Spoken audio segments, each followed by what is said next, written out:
परिसर.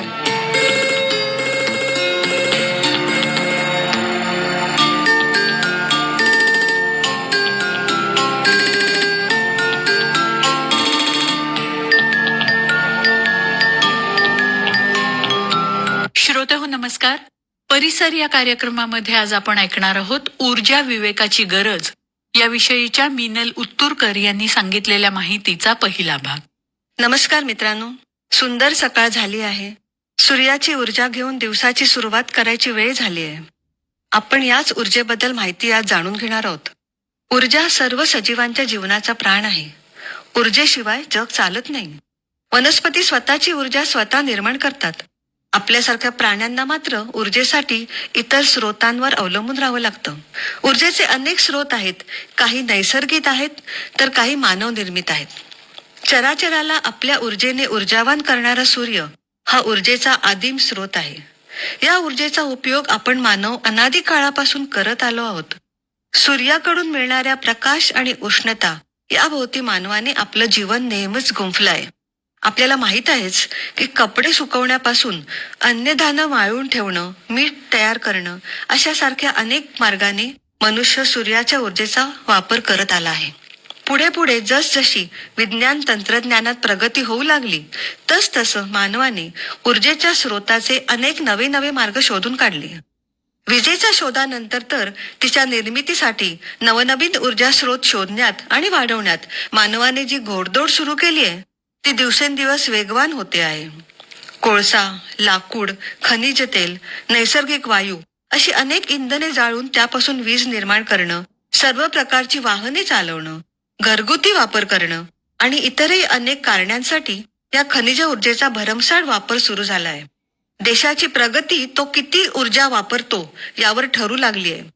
ऊर्जेचा जास्त वापर करणारे देश विकसित आणि श्रीमंत, तर कमी वापर करणारे अविकसित आणि गरीब असा भेद निर्माण झाला. याचा परिणाम काय तर ही खनिज इंधनं मोठ्या प्रमाणात जाळल्यामुळे हवेतल्या कार्बन डायऑक्साईड सारख्या हरितगृह वायूंचे प्रमाण वाढू लागलं. त्यामुळे सूर्याची उष्णता वातावरणात अडकून राहते आणि पृथ्वीचं तापमान वाढू लागतं. वाढत्या तापमानाचा परिणाम होऊन पृथ्वीच्या दोन्ही ध्रुवाकडचे शतकानुशतक जमलेले बर्फाचे जाड थर वितळू लागले. समुद्राच्या पातळीत वाढ होऊन किनाऱ्याकडची जमीन पाण्याखाली जाऊ लागली. वाढत्या तापमानामुळे हवामानात बदल होऊन ऋतुचक्र बदलायला लागलं. अवकाळी पाऊस, अतिवृष्टी, वाढता उष्मा, पूर्वीपेक्षा जास्त संख्येनं आणि वाढत्या तीव्रतेने येणारी चक्रीवादळ, पूर यामुळे शेतीवर आणि निसर्गावर अवलंबून असलेल्या अनेक शेतकरी, मच्छीमार आणि श्रमिकांना कठीण प्रसंगांना तोंड द्यावं लागत आहे. खनिज इंधनाच्या बेसुमार वापराने नैसर्गिक साधन संपत्तीची अपरिमित हानी होते आहे. शिवाय ज्या ठिकाणी या इंधनाचे साठे आहेत त्या देशांचं वर्चस्व आज जगाच्या अर्थकारणावर आहे आणि इतर देश इंधनासाठी या देशांवर अवलंबून आहेत. याचबरोबर सतत फार मोठ्या प्रमाणात होत असलेल्या वापरामुळे कोळसा आणि पेट्रोल, डिझेल, गॅस सारख्या खनिज इंधनाचा साठा कमी कमी होतो आहे. आज ना उद्या हा साठा संपणार आणि मोठं ऊर्जा संकट आपल्या समोर उभं राहणार हे सर्वांनीच ओळखलंय. अशा वेळेला निसर्गाने आपल्याला भरभरून दिलेल्या नैसर्गिक ऊर्जेच्या पर्यायांचा वापर करण्यापासून आपल्याला गत्यंतर नाहीये. त्यात सौर ऊर्जा सर्वात महत्वाची आहेच, पण त्याचबरोबर पवन ऊर्जा, जल ऊर्जा, समुद्राच्या भरती ओहोटी. माहितीचा दुसरा भाग. सौर ऊर्जा म्हणजे सूर्यापासून मिळणारी ऊर्जा कधीच न संपणारी आहे, अक्षय आहे. तशीच वाऱ्याच्या वाहण्याने मिळणारी पवन ऊर्जा सुद्धा चिरंजीवी आहे. शिवाय या ऊर्जा प्रकारांच्या वापरातून कुठल्याही प्रकारचे वायू हवेत सोडले जात नाहीत, प्रदूषण होत नाही, हवेचं तापमान वाढत नाही. त्यामुळे हवामान बदल जो होतो आहे तो मंदावण्यासाठी या ऊर्जा प्रकारांचा वापर जास्तीत जास्त वाढवणं आणि खनिज इंधनाचा वापर कमीत कमी करत आणणं गरजेचं आहे. पण आज परिस्थिती अशी आहे की सगळं जग ऊर्जेच्या अधिकाधिक वापराकडे धावत आहे. विकास म्हणजे ऊर्जेचा वाढता वापर हे समीकरण रूढ झालं आहे.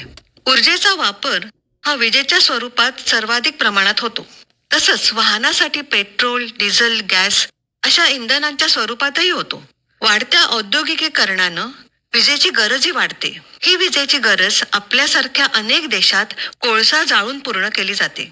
आपल्या देशात 60 टक्के वीज ही कोळशापासून तयार होते. एवढा कोळसा मिळवण्यासाठी मोठ्या मोठ्या खाणी खोदल्या जातात. त्यात कितीतरी जंगलं नष्ट होतात. त्याबरोबर जंगलात राहणारे आदिवासी विस्थापित होतात. शिवाय कोळसा जाळल्यानं हवेत सोडले जाणारे विषारी वायू प्रदूषण वाढवतात. लोकांचं आरोग्य नासवतात. हवेचं तापमान वाढवतात. हवामान बदलाला कारणीभूत ठरतात.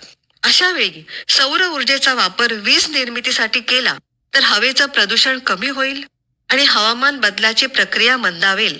वाढत्या तापमानामुळे आज मोठ्या प्रमाणात नैसर्गिक आपत्ती वाढतायत. जगभरातले हवामान शास्त्रज्ञ सतत सांगत आहेत की खनिज इंधनाचा वापर कमी करा, नाहीतर पृथ्वीवरचं जीवन विनाशाच्या गर्तेत ढकललं जाईल. विकास नाही तर विनाश होईल. सौर ऊर्जेबरोबरच पवन ऊर्जा ही अत्यंत उपयुक्त आहे. युरोपातल्या अनेक देशांनी आपली ऊर्जेची गरज सौर आणि पवन ऊर्जेच्या वापरातून पुरवण्यासाठी पुढाकार घेतला आहे.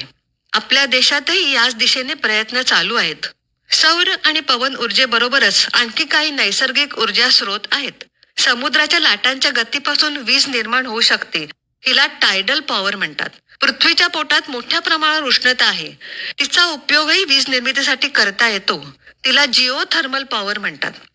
नद्यांवर धरणे बांधून त्या पाण्यापासून वीज तयार करणं हे तर फार पूर्वीपासून चालत आलंय. पण प्रचंड मोठी धरणे बांधण्यानं मोठा भूभाग पाण्याखाली जातो आणि जंगल, गावं, शेती अशी नैसर्गिक संसाधनं नष्ट होतात.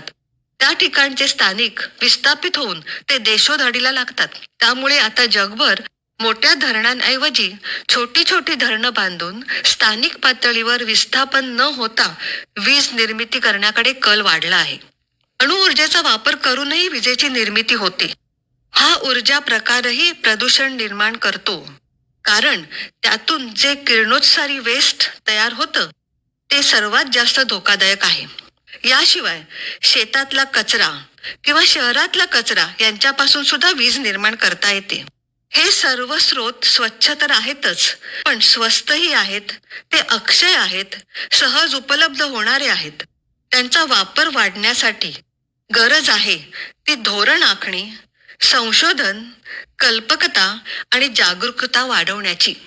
ऊर्जा यांनी सांगितलेल्या माहितीचा तिसरा भाग. स्वच्छ, स्वस्त आणि मुबलक उपलब्ध अशी सौर ऊर्जा आपल्याला अनेक प्रकारे वापरता येते. सूर्यामध्ये जशी प्रकाश शक्ती आहे तशी उष्णता सुद्धा आहे. या उष्ण शक्तीचा वापर करून अनेक प्रकारची उपकरणं आपण निर्माण केली आहेत. उदाहरणार्थ, पाणी गरम करण्यासाठी सौर प्रणाली गच्चीवर उभारता येते. यात साधं पाणी पाईपमधून फिरवून ते पाईप सूर्याच्या उष्णतेनं तापवून पाणी गरम करता येतं. घरात, बिल्डिंग्समध्ये, हॉटेल, हॉस्पिटल, वसतिगृह अशा ठिकाणी ही व्यवस्था बसवता येते. त्यामुळे विजेवर किंवा गॅसवर चालणाऱ्या गिझर्सची गरज भासत नाही आणि विजेची बचत होते आणि वीज बिलाची सुद्धा. अनेक महानगरपालिकांनी प्रत्येक नव्या इमारतीला परवानगी देताना अशी सौर ऊर्जेवर चालणारी पाणी गरम करण्याची व्यवस्था गच्चीवर उभारणं अनिवार्य केलं आहे. ही एक चांगली सुरुवात आहे. याशिवाय सूर्याच्या उष्ण शक्तीचा वापर करून सौर कुकर तयार करतात. एका कुटुंबाला उपयोगी पडेल अशा आकारापासून मोठ्या उपहारगृहांना, लंगरला पुरेल अशा मोठ्या आकारात सुद्धा असे कुकर उपलब्ध आहेत. सौर वाळवण पेटी पण उपलब्ध आहे. यामध्ये शेतातली उत्पादनं, भाज्या, मासे इत्यादी गोष्टी वाळवता येतात आणि साठवता देखील येतात. सौर हीटरचा उपयोग थंड प्रदेशात खोल्या किंवा अन्नधान्यांची गोदामं गरम ठेवण्यासाठी करतात. तसेच सौर रेफ्रिजरेटर सुद्धा उपलब्ध आहेत. यामध्ये गरम प्रदेशात नाशवंत वस्तू थंड करून ठेवता येतात. पण सौर ऊर्जेचा सर्वात महत्त्वाचा उपयोग हा वीज निर्मितीसाठी होतो. सूर्याची ऊर्जा पकडण्यासाठी फोटोव्होल्टाईक पॅनल्स वापरतात. यातून निर्माण होणारी वीज तिथेच वापरली जाते. जास्तीची वीज एकतर बॅटरीमध्ये साठवली जाते किंवा म्हणजे विशेषतः शहरी भागात जिथे विजेचे ग्रीड उपलब्ध आहे तिथे ती ग्रीडशी जोडली जाते. ग्रीडशी जोडलेल्या फोटोव्होल्टाईक वीज निर्मितीच्या मोजणीसाठी नेट मीटरची सोय असते. सोलरमधून किती वीज ग्रीडला पुरवली गेली आणि किती वीज ग्रीडमधून घेतली गेली याची नोंद या नेट मीटरमध्ये होते. अशा वीज निर्मितीचे अनेक फायदे आहेत. यामध्ये मुळातच आपल्या विजेच्या बिलात आपल्याला फायदा होतो. आपली विजेची गरज वाढल्यास अजून पीव्ही पॅनेल्स आपल्याला लावता येतात. हा सौर ऊर्जा प्लांट उभा करण्यासाठी लागणाऱ्या भांडवलाची 6 ते 10 वर्षात परतफेड होते आणि मग वीज मोफत. पावसाळ्यात ढगाळ वातावरणात सुद्धा हे पॅनल्स वीज निर्मिती करतात. त्यामुळे आपल्याला अखंड वीज मिळू शकते. या फायद्यांबरोबरच ही वीज निर्मिती प्रदूषणमुक्त असल्याने हवेचा दर्जा सुधारतो, तापमान वाढ रोखतो, हवामान बदलाला तोंड देण्यासाठी आणि ऊर्जा संकटाचा मुकाबला करण्यासाठी पर्यायानं शाश्वत विकासाच्या दिशेने टाकलेलं हे एक आश्वासक पाऊल आहे, हे नक्की. ऊर्जा विवेकाची गरज याविषयी मिनल उत्तुरकर यांनी सांगितलेल्या माहितीचा तिसरा भाग आत्ताच आपण ऐकला आणि शेवटचा भाग.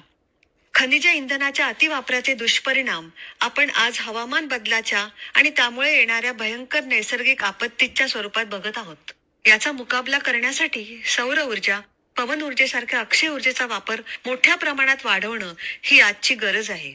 शाश्वत विकास ही नुसती कल्पना नसून ते वास्तवात स्वीकारलं नाही तर पृथ्वीचा विनाश अटळ आहे. आता वापरत असलेले खनिज ऊर्जा स्रोत हे ज्या गतीने वापरले जात आहेत त्यावरून लवकरच त्यांची कमतरता भासू शकेल.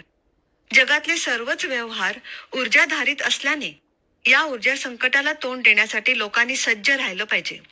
त्यासाठी महत्वाचं म्हणजे ऊर्जा विवेक अंगी बाळगला पाहिजे. आता ऊर्जा विवेक म्हणजे काय, तर ऊर्जेचा विवेकाने केलेला वापर. यासाठी 3 गोष्टी महत्वाच्या आहेत. सर्वात आधी आपण आपल्या वीज बिलाचा नीट अभ्यास केला पाहिजे. आपण किती युनिट वीज वापरतो, कधी वापर जास्त होतो, कधी कमी होतो हे जाणून घेतलं पाहिजे. वापर जास्त कसा होतो हे शोधलं पाहिजे. त्यानुसार गरजेप्रमाणे विजेचा सावध वापर केला पाहिजे. त्यासाठी ऑडिटर कडून विजेचं ऑडिटही करून घेता येतं. गरज नसेल तेव्हा घरातले दिवे, पंखे, एअर कंडिशनर सारख्या गोष्टी बंद केल्या पाहिजेत. विजेचं बिल परवडतंय म्हणून त्याचा बेजबाबदार वापर टाळायला हवा. वीज ही राष्ट्रीय संपत्ती आहे हे लक्षात घ्यायला हवं. दुसरं म्हणजे विजेची उपकरणं खरेदी करताना ती एनर्जी एफिशियंट म्हणजे 5 स्टार रेटिंग असलेली आहेत का हे बघावं. ही उपकरणं कमी वीज वापरतात. दिवे वापरताना ते एलईडीचे वापरावेत. त्यात कमी वीज वापरून जास्त उजेड देतात. घरातल्या वायरिंगची नियमित तपासणी करून घ्यावी. विजेची गळती होते आहे का यावर लक्ष ठेवावं. तिसरं आणि महत्वाचं म्हणजे वीज निर्मितीसाठी खनिज इंधनाचा नव्हे तर अक्षय ऊर्जेच्या स्रोतांचा वापर करावा. सौर ऊर्जा, पवन ऊर्जा, जल ऊर्जा यासारख्या ऊर्जा स्रोतांचा वापर केल्यानं आपला तर फायदा होतोच, पण ते शाश्वत विकासासाठी गरजेचं सुद्धा आहे. ऊर्जा विवेक जसा नागरिकांनी वैयक्तिक पातळीवर पाळला पाहिजे, तसंच सार्वजनिक ठिकाणी ऊर्जा विवेकाला महत्वाचं स्थान दिलं पाहिजे. ऊर्जेचा वापर गावखेड्यांपेक्षा शहरात आणि मेट्रो सिटीत मोठ्या प्रमाणावर होतो. प्रत्येक शहरात मोठे मॉल तयार झाले आहेत. त्यात सतत दिव्यांची रोषणाई केलेली असल्यानं तिकडे विजेची उधळपट्टी खूपच मोठ्या प्रमाणात होते. त्या ठिकाणी सौर ऊर्जेचा वापर करून वीज निर्माण केली गेली पाहिजे. मोठी हॉटेलं, गृहसंकुलं, क्लब, हॉस्पिटल या ठिकाणी विजेची मोठी गरज असते. तिथे सौर ऊर्जेच्या माध्यमातून तिथेच वीज निर्माण करून ती वापरली जावी.